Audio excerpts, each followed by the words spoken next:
not get caught up in the whole doubt of it being too easy, because sometimes I get tripped on that, and like I see all of these things manifesting, and it's just, I do, and it's Test just it. Show yourself that there's no end.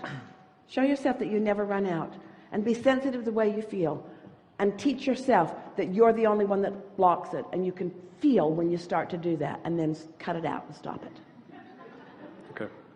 The only way you can get rid of doubt is by experiencing clarity, because both cannot abide within you at the same time.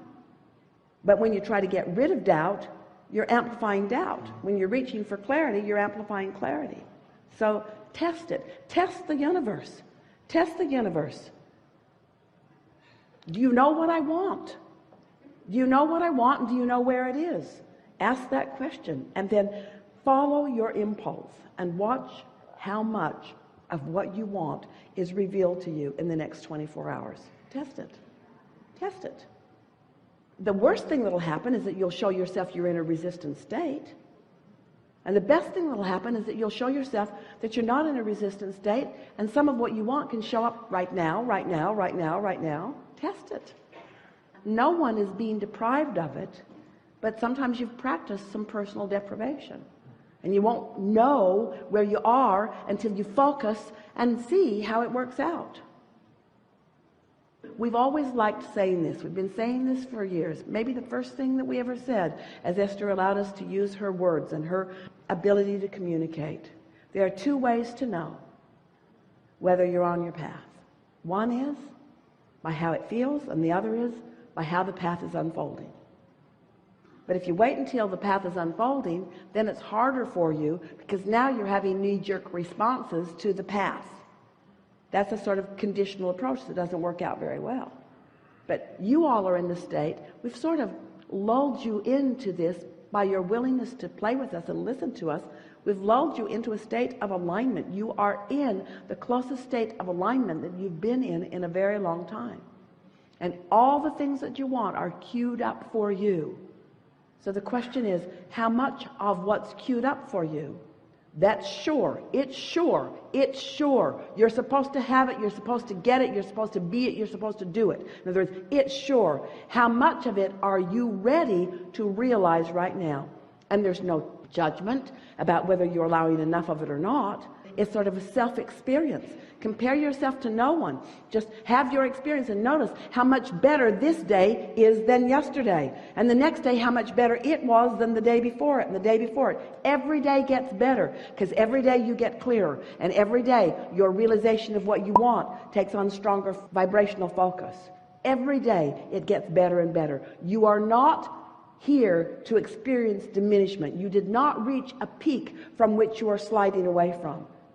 Every moment that you are breathing in this physical body, it is natural that the day after this day is better than this day. And if anything other than that is happening, is because you're practicing thoughts about stuff you don't want and holding them as active vibrations in your vibration, in your point of attraction, and therefore preventing the universe from yielding to you. That's the wrong way of saying it. The universe is yielding it. You're preventing yourself from reaching out and taking it.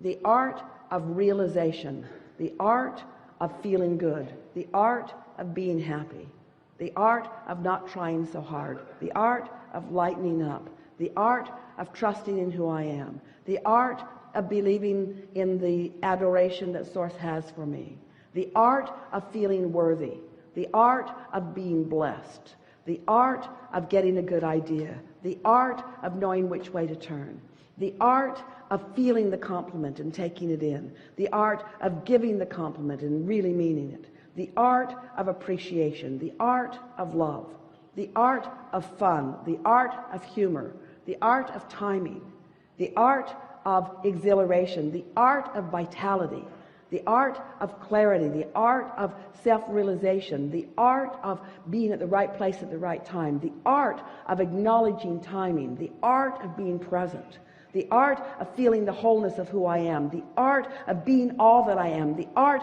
of being out here on this leading edge with all that I am flowing through me, The art of rendezvous, the art of recognizing rendezvous, the art of sniffing it out, the art of knowing the path, the art of realizing that I was off the path and doing something about it, or the art of knowing that I'm off the path and not doing anything about it and then proving that I'm off the path. That's good too. In other words, knowing. Esther will say, I saw that coming and I still let it come. And we say, good that you recognize that you saw it coming and you still let it come, because that means you're aware, that you're alert. That means you're in control. That means you're guiding yourself. It's all for fun. Not one of you said, I'll go, it's all figured out for me, and I'll just go be what's already figured out. That's no fun. You said, I'm the creator. I'll sift and sort. I'll decide what I want, and I'll allow myself to receive it. And I will revel in the focal point of abundance that is focused and showering down around me at all times. The humor and the clarity and the fun. You're so in the right place at the right time.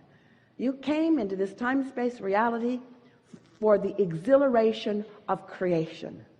And once you get your legs under you, as you say, and get your wits about you and realize what emotions mean and start paying attention to how you feel and start promoting for your well-being with your own thoughts and with every word, and then watching the cooperative universe reflect back to you how you feel about you, period.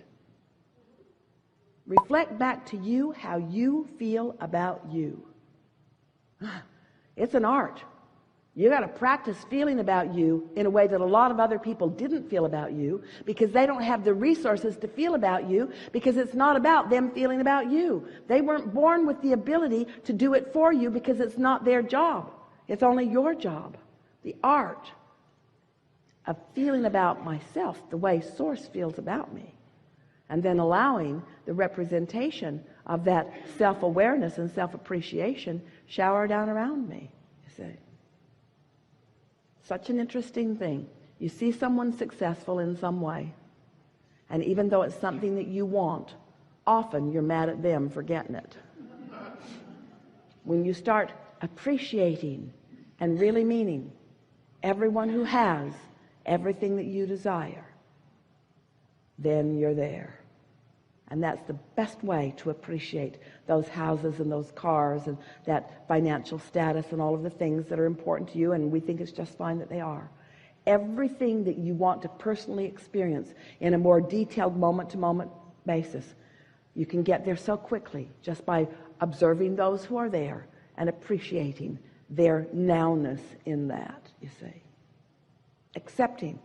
You started out by saying to us, you're sort of expressing, and a lot of people do it, the where I came from sort of vibration. Doesn't matter where you came from, only matters where you are. Because the universe isn't responding to where you came from. And the universe isn't giving you any credit for how far you've come. The universe is singularly only responding to how you are right now, and not about what you have, how you feel. You don't have to have beautiful cars in your garage to attract beautiful cars in your garage. You just have to feel abundance, and all manner of expression of that will show itself to you, and you get the fun of following the trail to it, you see. So in response to that, I just don't see then I'm struggling with writing a book that would help me and in turn help others who have gone through or are going through similar circumstances.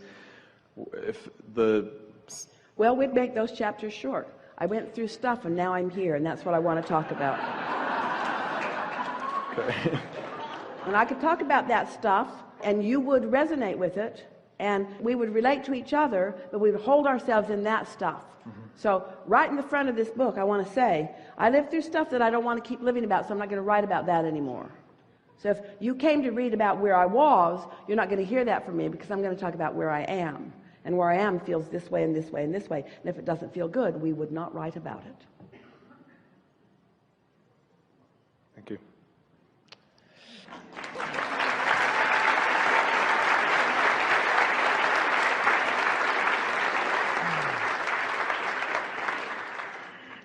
Have we convinced you that the path of least resistance feels good? or at least feels better than the path of resistance. Sometimes you have to let a little momentum go until you can tell whether it feels good or not. So follow it out. Follow out whatever you feel inspired to, and you'll know pretty soon whether it's a path of more resistance or a path of